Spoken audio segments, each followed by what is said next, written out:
Olá, pessoal, tudo bem? Vamos dar início à nossa aula e nessa aula nós vamos trabalhar com pressão e o teorema de Stevens. Bom, em relação à pressão, também chamada de tensão normal, nós temos que a tensão normal ou pressão é definida como a razão entre a componente normal da força F e a área da superfície. Então, lembrem-se que a tensão de cisalhamento era definida como a força tangencial ou componente tangencial à força que está aplicada em uma superfície. Aqui nós temos que a pressão é definida como a componente da força normal.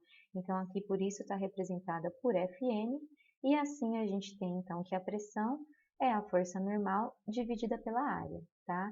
A gente costuma usar geralmente a letra P para representar a pressão, mas em alguns lugares vocês podem olhar como a letra P maiúscula, tá?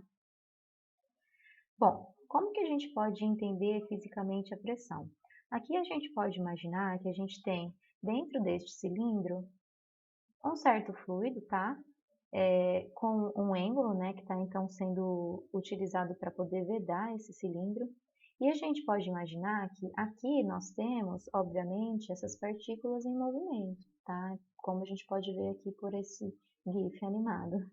Então, se essas partículas estão em movimento, elas estão se chocando com essa parte que está vedada, exercendo, portanto, uma força que, se a gente for pegar a força normal que está sendo aplicada exatamente nessa direção, se ela está exercendo, então, essa força normal em determinada área, a gente pode dizer que essas partículas estão exercendo uma pressão, tá bom? Em relação às unidades de pressão, se a gente pode ver que a pressão é definida como uma força dividida por uma área, as unidades são as mesmas da tensão de cisalhamento, que também era uma força dividida por área, naquele caso, claro, uma força tangencial, mas em relação à força, em termos de unidade, isso nada se altera. Por isso, as unidades, elas são as mesmas as da tensão de cisalhamento, tá? Então, coloquei aqui todas as unidades nos três sistemas para vocês. Aqui agora vocês podem ver uma tabela que contém conversão de unidades de pressão. E o que vocês podem perceber? Aqui no canto esquerdo, vocês podem ver que tem outras unidades que vocês ainda não viram, e isso acontece porque a pressão é um conceito bastante utilizado no dia a dia. Então, foram criadas outras unidades para poder facilitar alguns cálculos, e eu vou falar rapidamente de alguma delas, tá? Então, começando pela unidade atmosfera, representada aqui por ATM, a gente pode falar também ATM, tá? Essa unidade, ela foi criada para poder facilitar o valor da nossa pressão atmosférica, e daí o nome atmosfera, tá? Então, o valor dessa atmosfera que convenciona-se, né, dizer atmosfera padrão, é o valor de 1 para a nossa pressão atmosférica. E vocês podem perceber que ela equivale a 101.325 pascal. Então, esse é o valor da nossa pressão atmosférica. A segunda unidade aqui, que é a PSI, é uma unidade que é definida, né? Pressão é força por área, ó. Então aqui a gente tem a unidade de força que é libra-força e a unidade de polegadas ao quadrado, tá? Essa unidade, como vocês podem perceber, né? Ela tem base em inglesa, tá? Então aqui a PSI, em países de língua inglesa, como Estados Unidos, né? Que adora não trabalhar com as unidades do sistema internacional e etc., a gente trabalha com essa unidade PSI, tá? A outra aqui é a do sistema técnico, quilograma força por centímetro quadrado.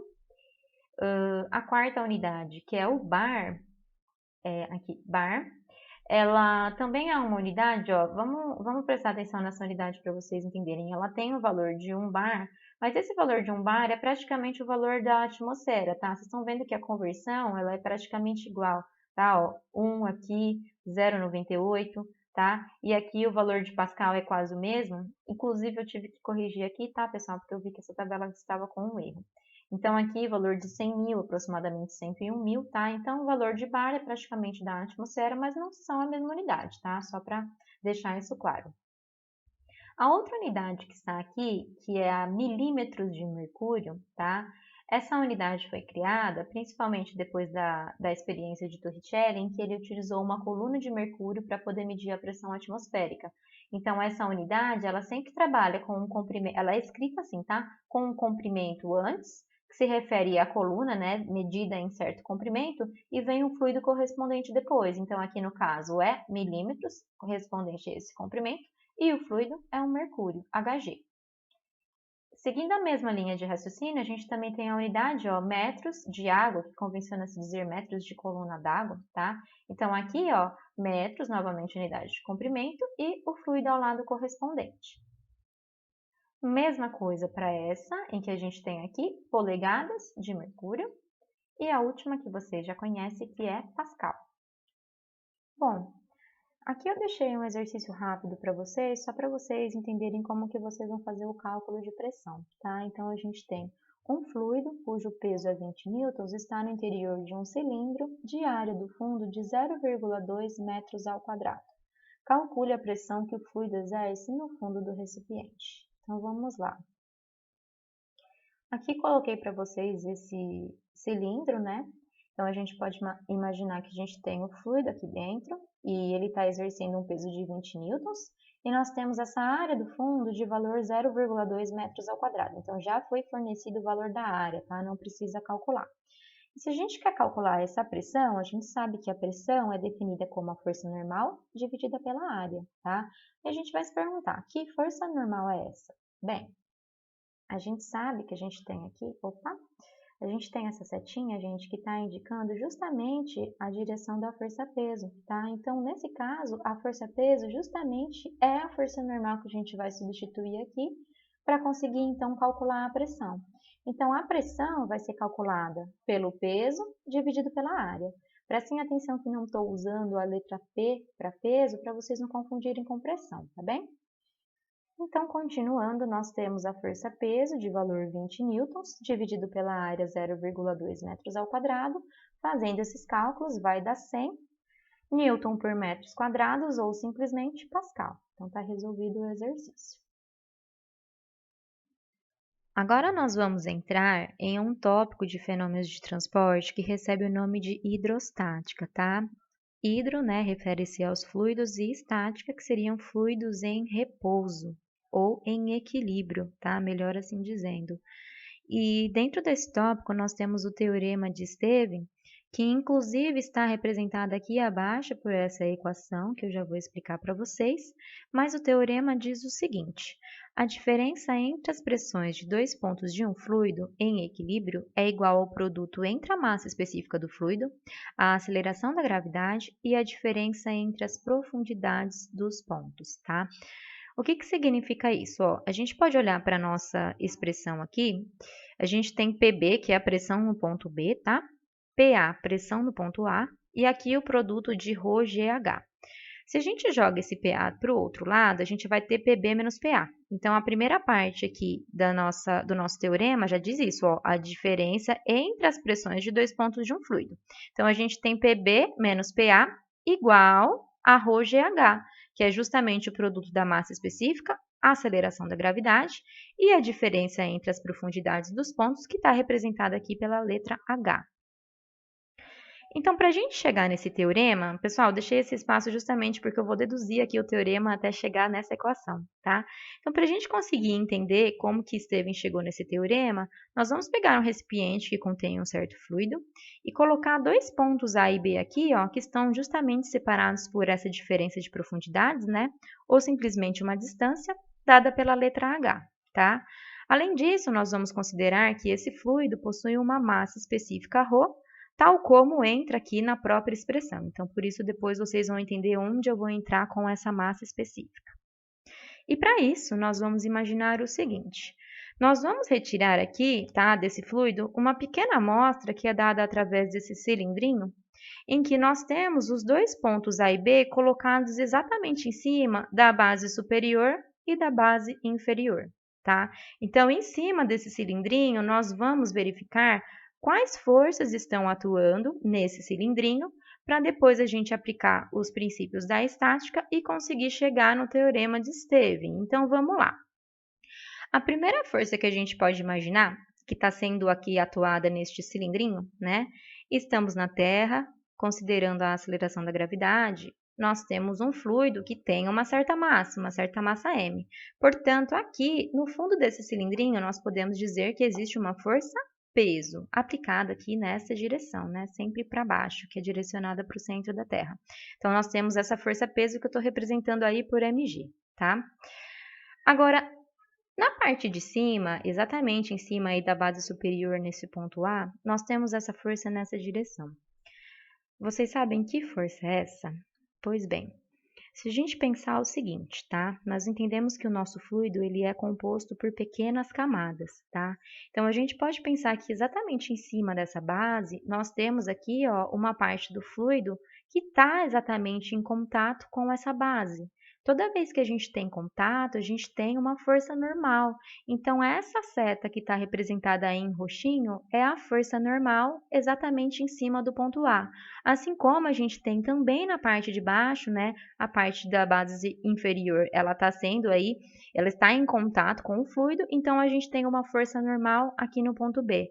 Então, em cima nós temos FNA, força normal em A, e embaixo FNB, que é a força normal em B. Agora a gente não tem mais nenhuma força sendo aplicada nesse cilindrinho, então com isso a gente vai aplicar os conceitos da estática para conseguir chegar no teorema. Então vamos lá.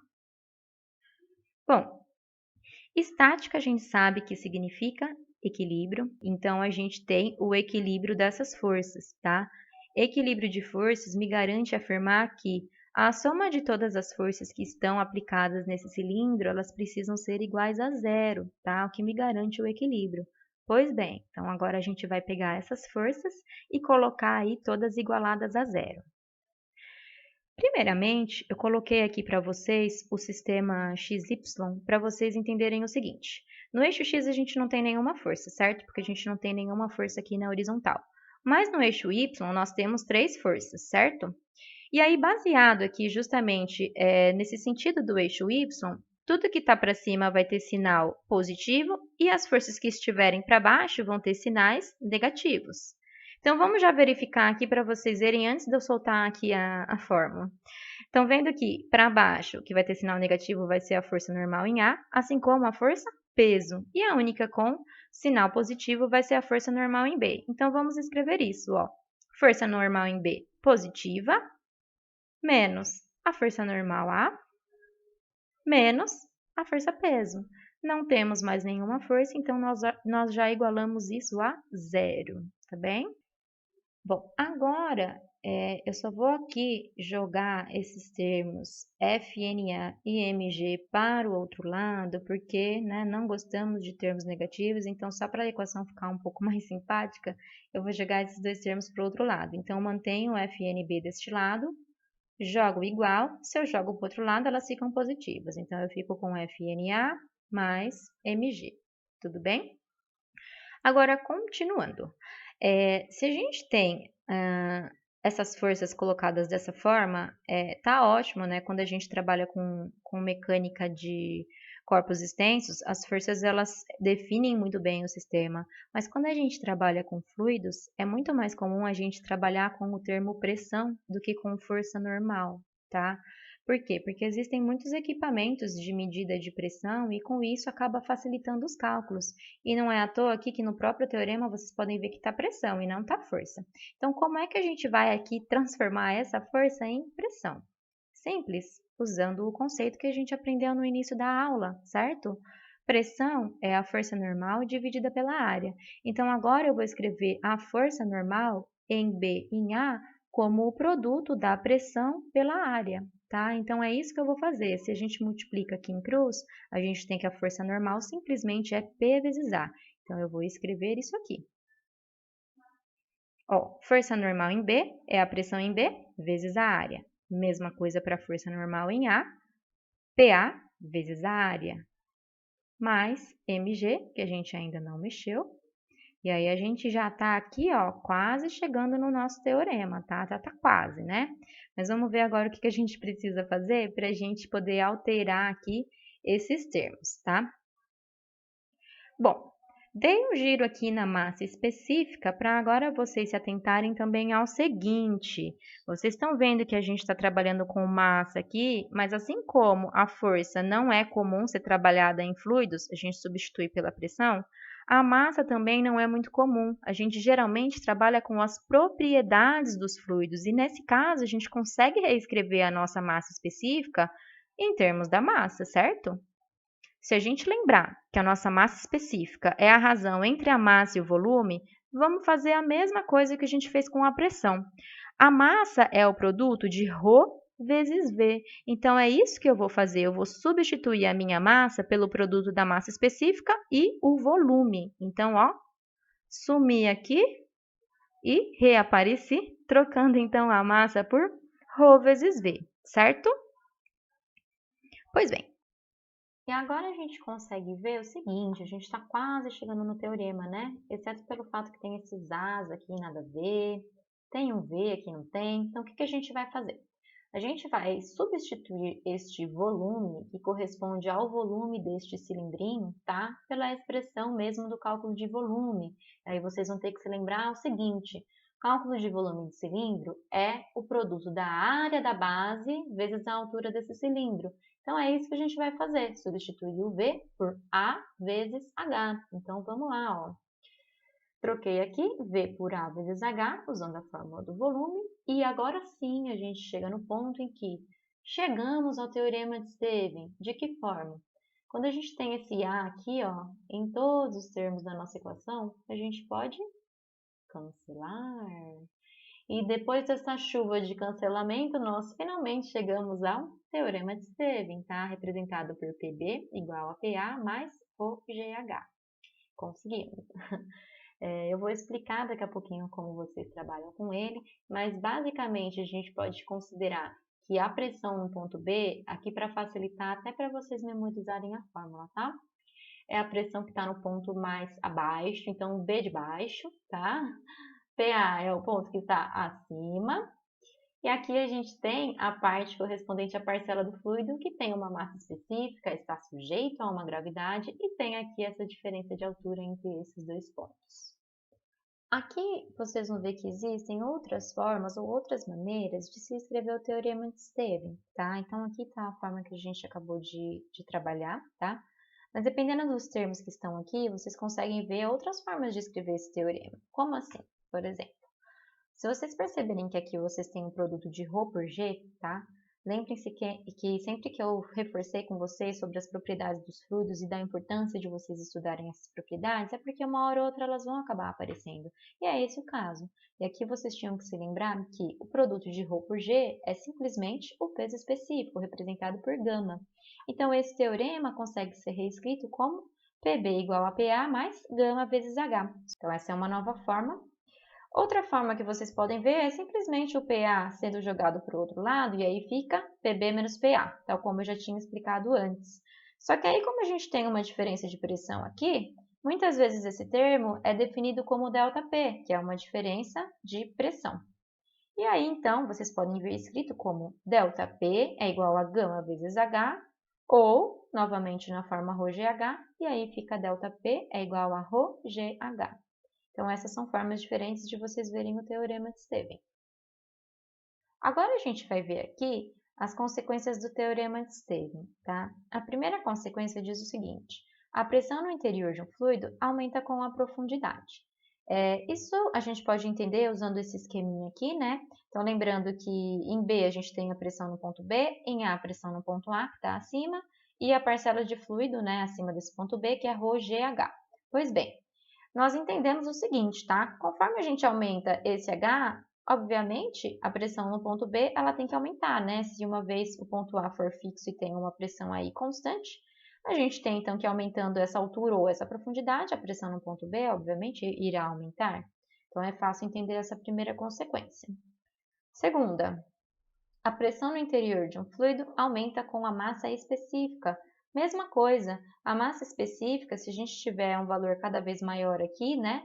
Imagina que a gente tem pontos aí de um determinado fluido e a gente aumentou a massa específica do fluido, ou seja, alteramos para um fluido de uma massa específica maior. Isso significa que, se a gente tem um aumento dessa massa específica, nós, consequentemente, temos um aumento na pressão. Aumenta esse termo, aumenta a pressão. Terceira consequência, a pressão é igual para pontos que se encontram à mesma profundidade. Eu vou dar um exemplo aqui com essas figuras, em que vocês podem observar o seguinte. Em todos os recipientes, e é óbvio que isso não depende do recipiente que o fluido se encontra, tá?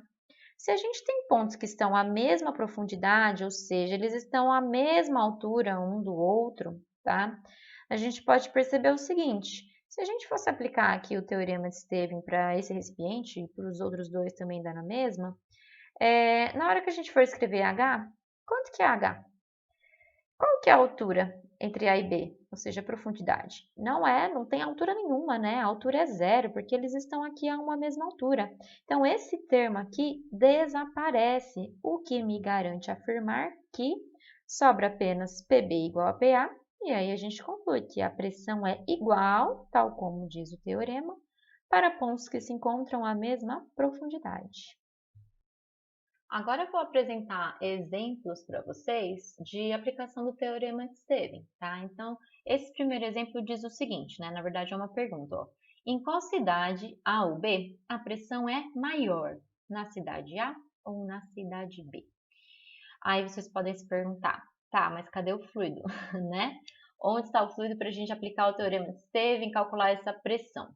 Pois bem, vocês têm que saber o seguinte, lembrem que fluidos correspondem tanto a líquidos também como gases. Então, aqui a gente tem um gás muito conhecido por nós, que é o ar, tá? Então, aqui o ar, ele vai exercer uma pressão nessas cidades de forma diferente. E eu até vou aproveitar e já colocar esse conceito para vocês, que recebe o nome de pressão atmosférica, representada por P ATM, que está associada a essa pressão exercida pela coluna de ar atmosférico acima de nós. Tá? Então, aqui a gente tem o valor de pressão atmosférica e aqui a gente tem outro. Ai, mas como assim? Você não tinha dito que a pressão atmosférica era definida como 1 atm, a pressão considerada padrão para todo mundo? Sim, mas lembre-se que essa pressão geralmente é considerada a nível do mar, tá? Então ela sofre aqui um ligeiro, eu não vou nem falar agora o que esse aumento ou diminuição, ela sofre uma ligeira mudança dependendo do ponto que a gente se encontra, tá? Mas é uma mudança um pouquinho, vamos dizer assim, um pouquinho pequenininha, tá? Então, aqui a gente pode concluir o seguinte, bom, aqui a gente tem um valor de uma coluna de ar, tá? E aqui a gente tem uma coluninha menor. Qual dessas cidades está sujeita a uma pressão maior? A cidade A. Por quê? Porque a coluna de ar é maior na cidade A e, portanto, a pressão em A também é maior, tá? Lembrando que a coluna a gente pode pensar como aquele valor da altura.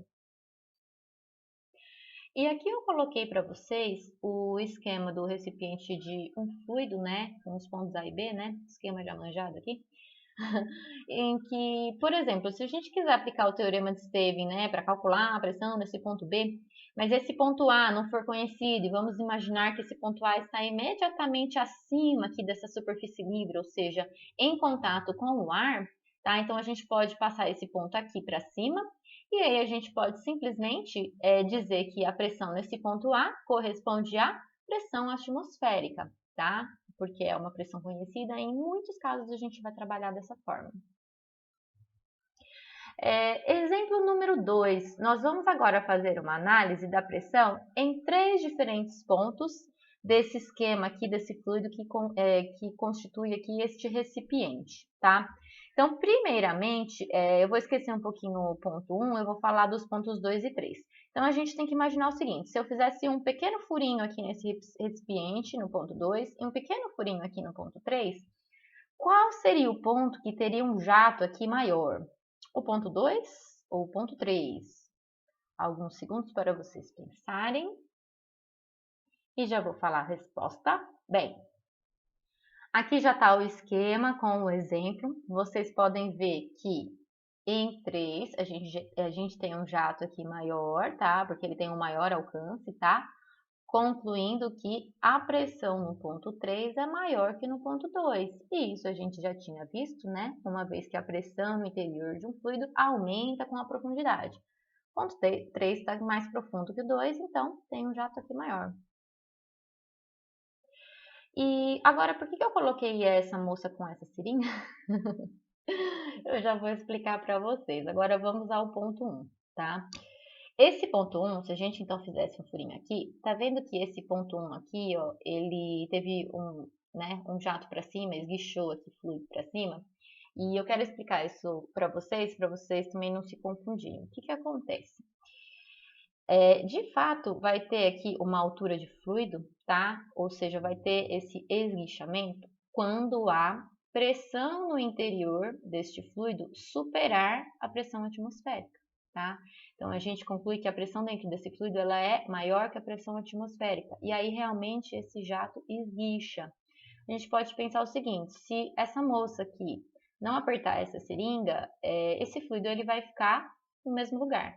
A partir do momento que ela exerce uma pressão aqui, ela consequentemente está aumentando a pressão no interior desse fluido e consequentemente esse jato espirra, tá? Então é para vocês entenderem isso. Um exemplo prático aí também da medicina, vocês podem se perguntar, é claro que eu sei que essa pergunta passou pela cabeça de vocês. Por que, por exemplo, quando se faz um corte e se alcança uma veia, o sangue não esguicha, e quando se alcança uma artéria, o sangue esguicha? É exatamente por esse motivo, tá? O sangue da veia, ele tem uma pressão bem pequenininha, tá? Até porque a veia do nosso corpo, ela é pequenininha porque ela não tá tendo aí a função de levar sangue para todo o corpo. Quem faz isso são as artérias, olha só. As artérias, elas têm até um diâmetro maior porque elas têm que ter força suficiente para bombar sangue do coração e levar para o corpo inteiro. Então, como a artéria tem uma pressão maior, na hora que você perfura uma artéria, e ela inclusive é maior que a pressão atmosférica, uma artéria esguicha sangue e uma veia não, tá bom? E para fechar essa aula, eu vou deixar para vocês esses dois exercícios para vocês tentarem fazer sozinhos, tá? Porque eu acho que hoje eu já falei demais. Então tá aí os exercícios com o gabarito. Qualquer dúvida vocês podem me procurar. E é isso, até a nossa próxima aula. Tchau, tchau!